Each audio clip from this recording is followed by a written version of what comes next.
Okay, well, as much as we probably would want to just keep listening to the music, it's time to go ahead and get started.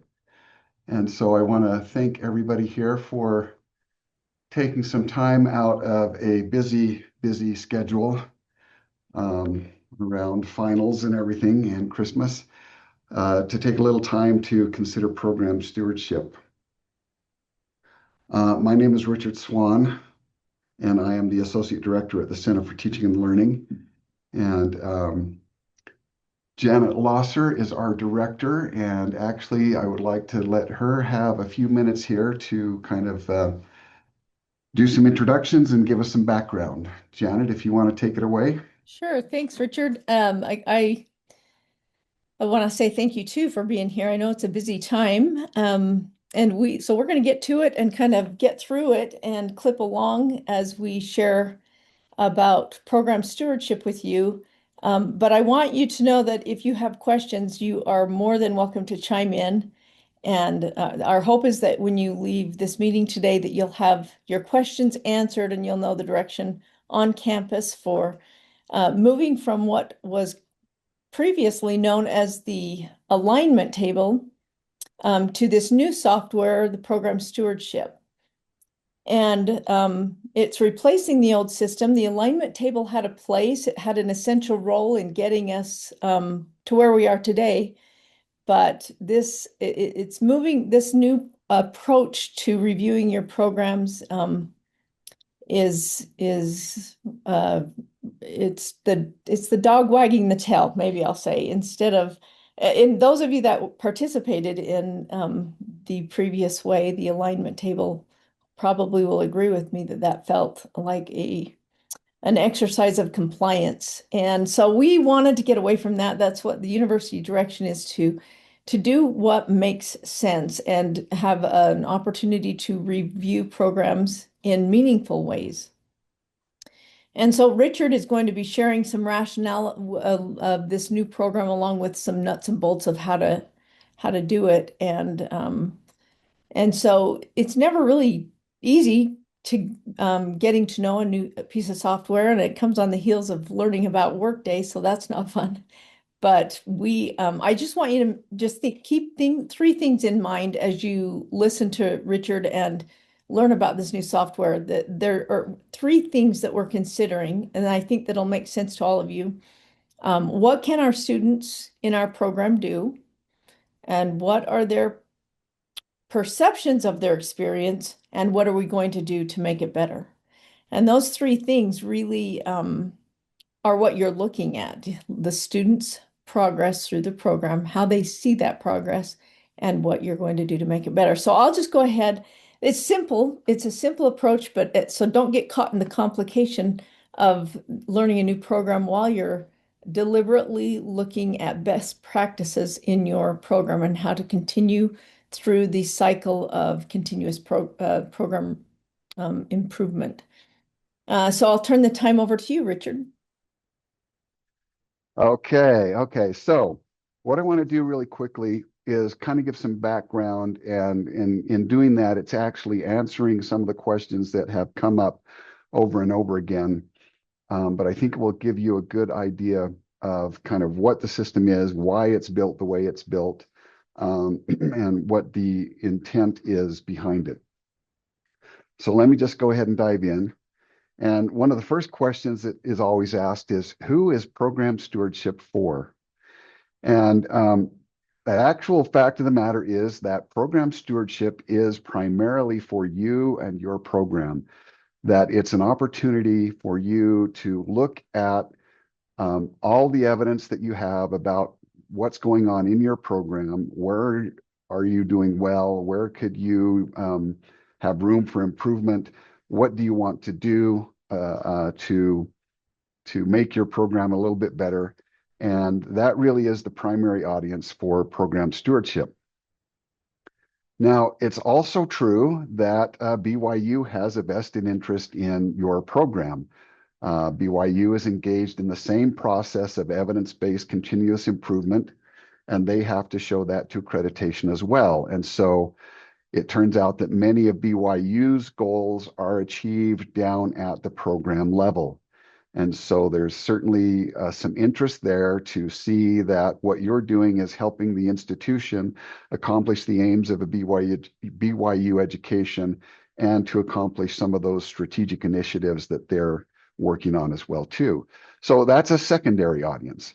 And it really is, if you're taking care of the primary purpose of this, then the odds are you're going to be taking care of this secondary audience as well, which is also true for the third audience, and that's accreditation and other stakeholders. And if BYU is achieving its mission and aims, and if you are contributing to that achievement of the mission and aims, as well as to your own professional disciplinary accomplishments, then other stakeholders are going to be satisfied with that. That's what they're looking for. They're not looking for something specifically that they have to see. It's, are you achieving your goals? So another question that comes up, and you'll notice I've got that strike out there because it's almost always asked, what kind of data is expected? And what lurks behind the idea of data very often is the idea of quantitative evidence or quantitative data, when qualitative data is perfectly acceptable. And so we're trying to move away from that to this term of evidence. There's another good reason why we use evidence as well too, because when we think of data, we often think of, scientifically journal-ready kind of research that's proof beyond a reasonable doubt or scientific proof. And evidence is a little bit more like what would just make a credible argument that the normal average person would look at that and say, oh yes, I can accept that as evidence that this is true. So what that really means actually is, and partly because you are the primary audience, is the question goes back to you. What kind of evidence do you need, or do you already have, that tells you how well your program is doing, and maybe also tells you where there are areas for improvement? And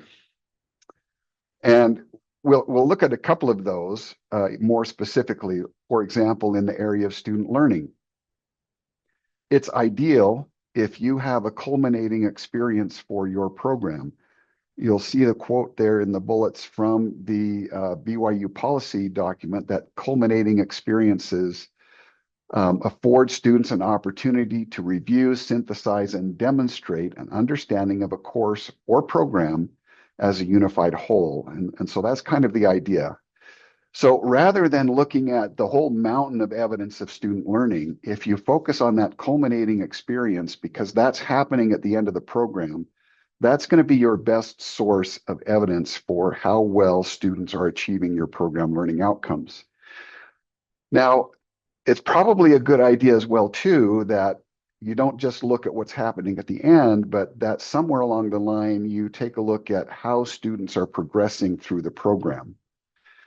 And then that will also inform what you need to do to help students achieve your program learning outcomes and the aims.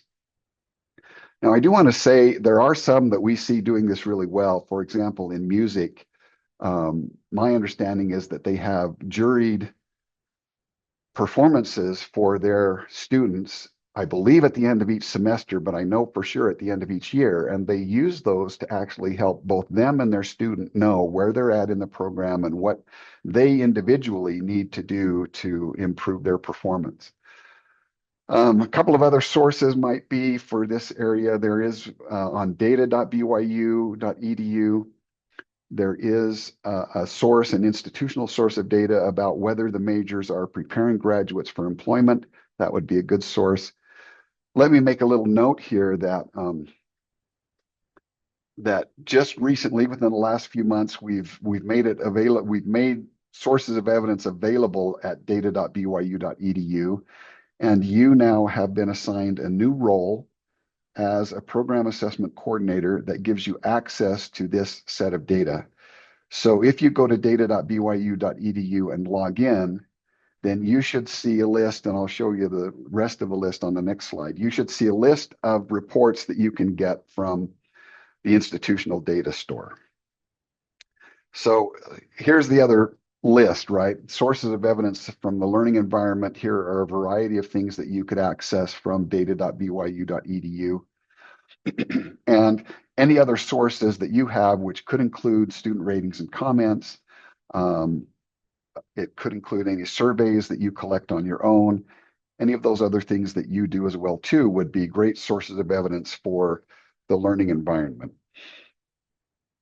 Then another piece of this is program and professional development, and really just asking yourselves these questions, and documenting then the answer to this question. What are you doing to stay current within your field?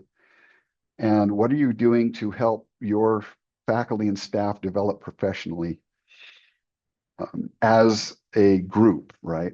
Intentionally as a program. So another question that gets asked is, okay, we've got all this evidence. Well, what evidence goes in what buckets? So we want to just kind of think of student learning as the results section of a research paper. So you've done all these things and you've collected all this evidence, and you have the results of student learning. How well are they achieving the aims of or the program learning outcomes and the aims of a BYU education? And then you could consider, got to back up one. You could consider the learning environment as the methods section of a research paper, which is all the things that you did in order to achieve the results. So that's a pretty big bucket of things, actually. That would be where most everything would go. Everything else would go is under the learning environment. And then you can also put some of these things in program and professional development. There are programs that have an advisory board of people who are out in industry, and they bring them in periodically and ask, what's going on outside and what do we need to do to our curriculum to keep ourselves current? So that might be something that would go here, things that you gather from that kind of interaction. And then other things where you say, okay, as a group, we need to engage in some professional development. So AI seems to be one of those big topics this year that a lot of programs are saying we need to figure out how we're going to use that as a program. Okay, another question that gets asked is, what kind of interpretation or contextualization is expected? And I'd probably say that there's probably not a lot of expectations other than this, right? Taking these statements from the BYU mission statement, that students are prepared professionally. So in your program, are they prepared to go out and work in the field that they graduate in? And are they capable of meeting personal challenge and change, bringing strength to others in the tasks of home and family life, social relationships, civic duty, and service to mankind? And are they sustained by those moral virtues which characterize the life and teachings of the Son of God? So that would be kind of the bottom level, this is what we're trying to accomplish idea. And so does the evidence demonstrate that this is occurring in your program?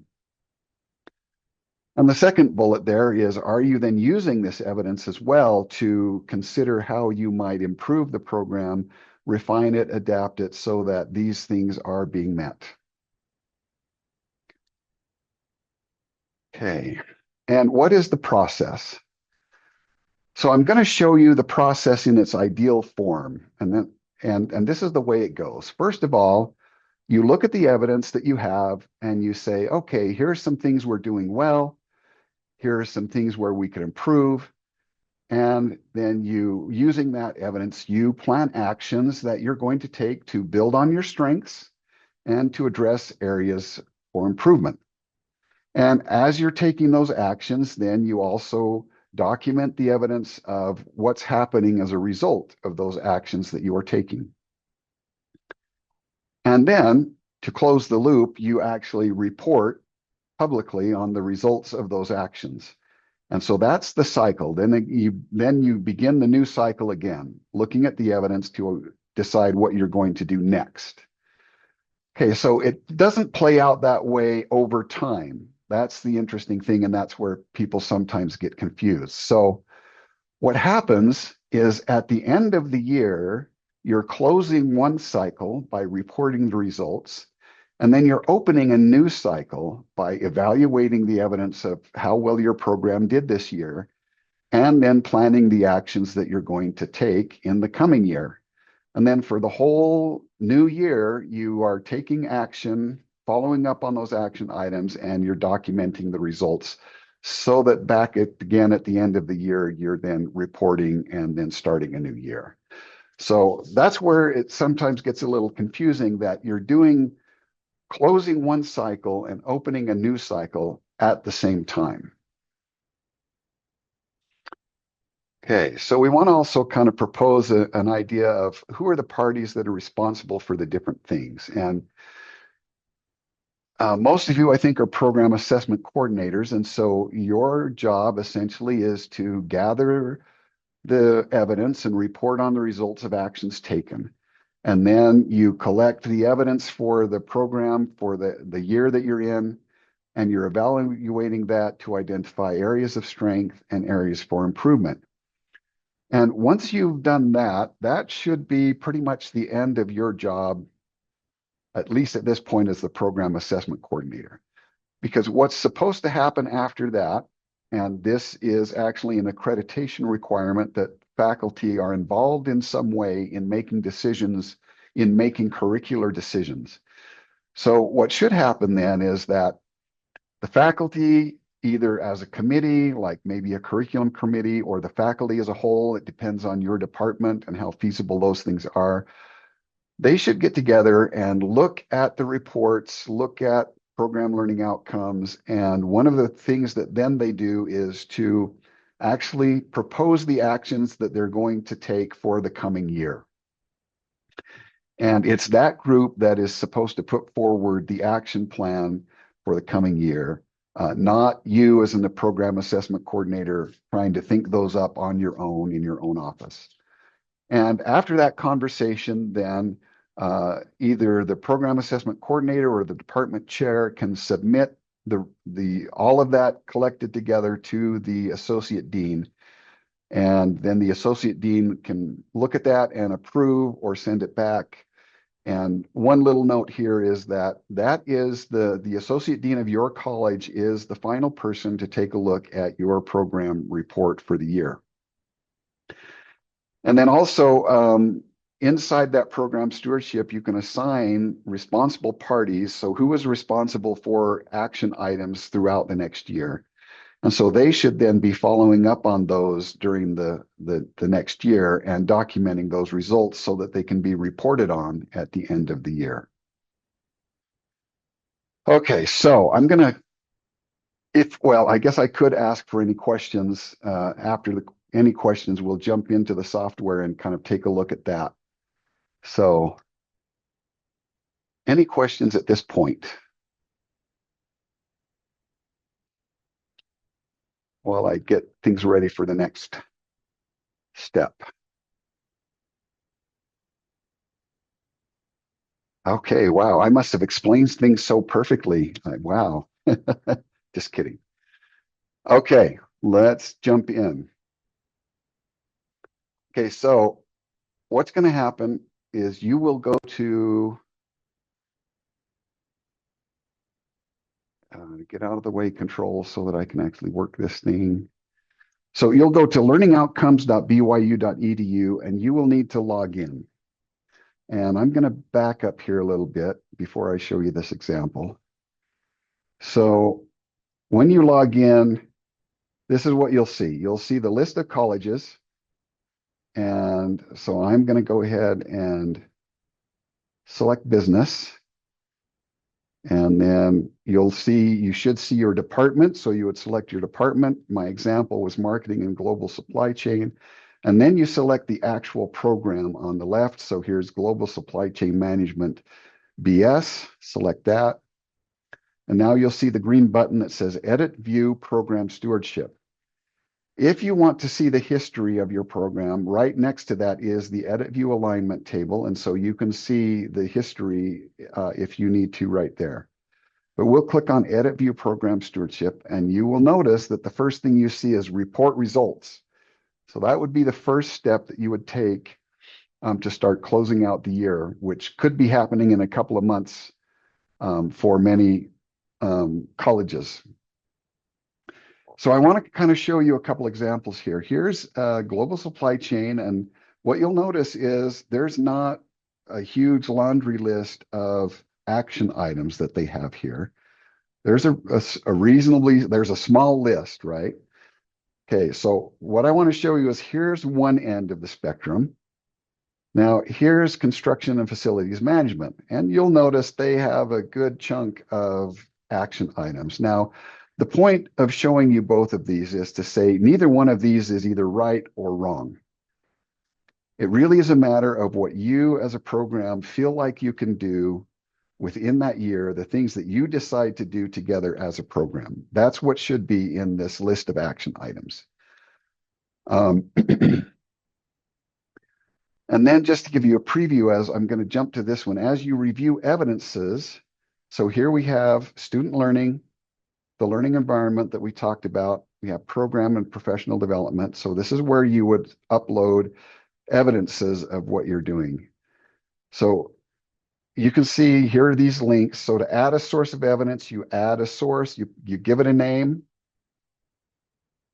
you can upload a file here, you can add a link here, and or you can actually add a description as well here. So you can fill that out, and this expands, by the way, so you could add more text in this description. And I'm going to cancel so I don't mess anybody up. But that's how you would add a source of evidence. So here you can see that geology has added a few sources here in student learning. And they've got a few here also as well in learning environment, and a couple of things here in program and professional development. And then just to show you, so here's the Student Research Conference. This is one of the links that they have. And get my controls out of the way. Come on, controls. And there's where the link goes and so here's their source of evidence is, now this is how they do it. This doesn't mean that this is how you have to do it. But that's how they're showing that they're accomplishing student-centered mentoring and research. Richard, Yes. just Yeah. a comment. Sorry to interrupt. This is Ken Plummer over in the testing center. I'm also with CTL. What's great about this is that if the action items are informed by the student learning and the learning environment, and this could be students' performance or students' perception of their performance, and in the learning environment, it can be their perception of the learning environment and an explanation of here's what our learning environment looks like. So the hope is that those action items aren't just kind of willy-nilly, I think we'll do this, we'll try that they can Right. always be the rationale for those action items are always back to what are the students becoming? What is the learning environment like? And that's really nice because it helps provide a rationale for prioritizing those action items. Thanks, Yeah. Richard. Thank you, Ken. Yeah. Thank you. Now, this is a new year, so they haven't added anything yet, but after they have reviewed the evidence, what you would then do is come down here and you would say, okay, here are some areas of strength, and you would add an area of strength that you identify from the evidence. I think this is pretty self-explanatory. And one of the things I'm going to click here too that you can see is we have a way for you to connect this area of strength to program learning outcomes and also to BYU initiatives as well too. So if you click on one of those, and then that would link this area of strength to those things. I'm going to cancel that again. And same thing for area of improvement, right? Give it a title, give it a description, and you can link that area of improvement again to a program learning outcome or to a BYU initiative. Okay. Now, really quickly, I'm just going to show you this faculty discussion section. This would be the meeting that you have.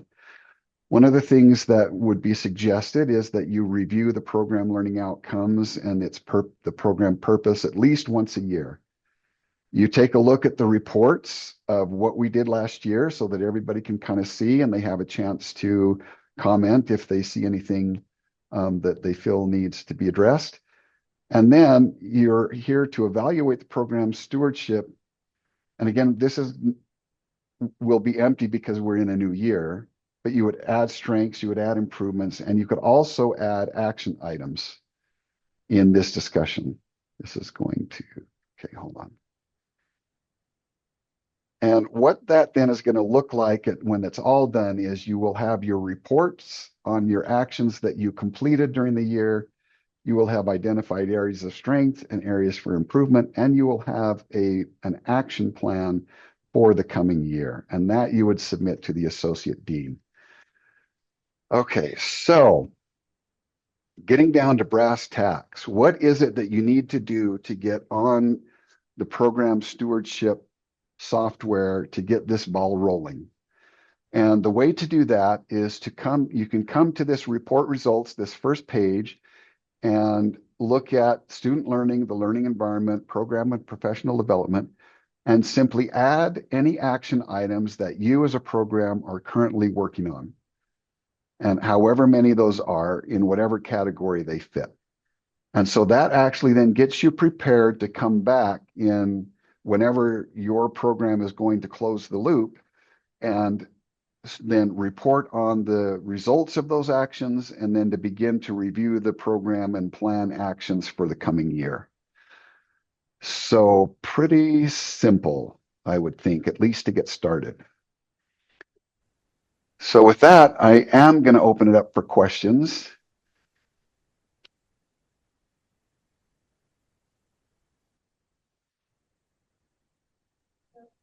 Maybe I'll just add a real quick comment that when Richard's talking about the faculty discussion, that will be led as most likely by your department chair.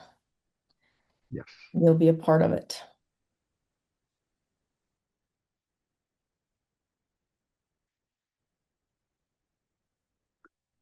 Anything I missed or left out, Janet, or any of the consultants? I don't think so. We've got a question from Madison. What is the most effective way to add users to the system? Okay, so the way to add user to the system, to be added as a program assessment coordinator, your department chair would need to let, I think it's, who is in charge of that grow group? Is that enrollment services? Yes, enrollment services. So when somebody needs access to the data, your associate dean or dean will reach out to that person, and I can put that in the chat as well. So if you need to let them know that you need to be added. So. Okay, and that gets you access to data.byu.edu. To get rights to the program stewardship software, if you will just email so I'd like to just clarify a little here. So if you need access to change your learning outcomes and then just get into this area of the software, you just need to send an email to learningoutcomes@byu.edu and we'll add you to the system. You need to be on that special grow group in order to get access to the data.byu.edu. And so that one, that part is a little bit different, but as far as just being able to access this part of the software, you just need to let us know. If you're an associate dean and you need to do approvals, then that goes on, that's a special list. And you can just email Janet or I on that and we can add you to if that makes sense. Am I making sense? Yes. Makes sense, yep. And I'll put in the chat the email you'll go to and the information needed. But again, it needs to come from the associate chair. I mean, the associate dean in your college or the dean. And that's for the data.byu.edu. But to just get access to this software and edit outcomes, just email us directly. Rob Dunn has a good question in the chat too. Don't want to get. Yes, right. I'm looking at that too. So here's the question. Must we take actions in all areas or can we focus on one or two? And I'm going to reiterate that this software is primarily for you and your program. So nobody is looking over your shoulder to say you need to have X number of this in each thing or whatever. It really is what you guys decide is practical and feasible and will accomplish the goals that you have for your program. So then the short answer is also that no, you don't have to have something in each thing. So do we need access to data and stewardship software as assessment coordinators? You do need access to the stewardship software for sure. It certainly is very helpful to have access to data.byu.edu, but it's not mandatory. If you have other sources of data or evidence, that's okay, but it would be recommended that you use some of that institutional data. I think that's a good point, Richard, because you're looking at these streams of data because you're trying to create a profile of growth, right, for your students Right. as you're looking over multiple years. It's just so this will be for you to have institutional data to see, hey, where were we 5 years ago in terms of student performance? How well are we keeping up with industry trends?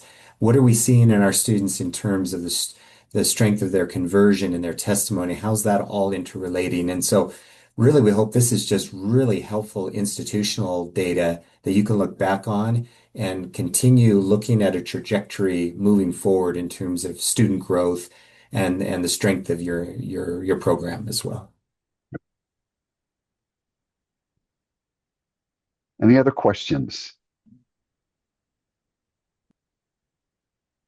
So here's one. How is this related to the unit reviews that occur every 7 years? From those reviews, recommendations are given and strategic plans are defined. Is this connected to that at all? Yes, and we're working on making those connections more direct, actually, so that one of the ideas is that as you've done program stewardship, you now have 7 years of history that's already collected.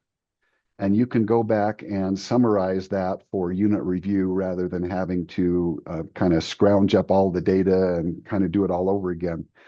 And also we're working on connecting this to resource planning so that the work that you're doing here actually is preparatory to and kind of funnels right into resource planning every year. And we're working on making that a more direct connection as well. Any other questions? Okay, so I'm going to stop my share. Janet, do you have any final comments for us? I guess my only comment would be that this is new and to be expected that it has a little tiny bit of a learning curve, but you have your consultants assigned to your colleges and they understand it well and are very supportive. They are chronically helpful. So please reach out to them and if you have questions, find your answers. And the sooner the better. What I know is that for the resource planning presentations that are going to be coming up for your colleges, one of the questions that's going to be asked is, how is it going with your program stewardship? And show us what things you're working on. And so it's not something that's just you're doing it and getting it done and putting it away. This is something that will feed your program improvement indefinitely, and they're also wanting to see that as a part of resource planning. So get the support you need and get on and use it as a way to support student learning here on campus. Thank you, Janet. Yeah. And with that, we'll go ahead and close this meeting. And thank you again for taking the time to be here with us and to do this important work. And we wish you all the best and Merry Christmas and a Happy New Year. Hey, Thank you. Ken or Richard, Rob Dunn had a question really quick. Oh, one really quick question. Before we Okay. contemplate our Happy New Year and Merry Christmas. It's in Okay, the so it's in what the is, it's in the chat. yes. When is this to be completed? School year or calendar year? And that also is a question that's up to your department and college. What we're finding now is that many colleges have realized that they can connect this to resource planning. And so they're trying to have this done in like April. And so that would then mean that you're looking back at a calendar year. But it doesn't have to be complete until August 31st. And so that would then allow you to look at an academic year. But that's, again, a question for your program and your college to make. And I have a little note on this too. Something to think about is that programs, new courses, changes often are done in fall semester. So it might be good to, whenever it happens, to just acknowledge that, if you're going to be working on it during fall semester, realize that some of the new courses won't have been, finished yet. And so you may want to just consider that, the changes are usually made in fall. And so an academic year sometimes works nicely because of that, but you may have to anyways. Thanks, everyone. Okay, bye-bye. Thanks, Richard. Yep. Thanks. Bye-bye.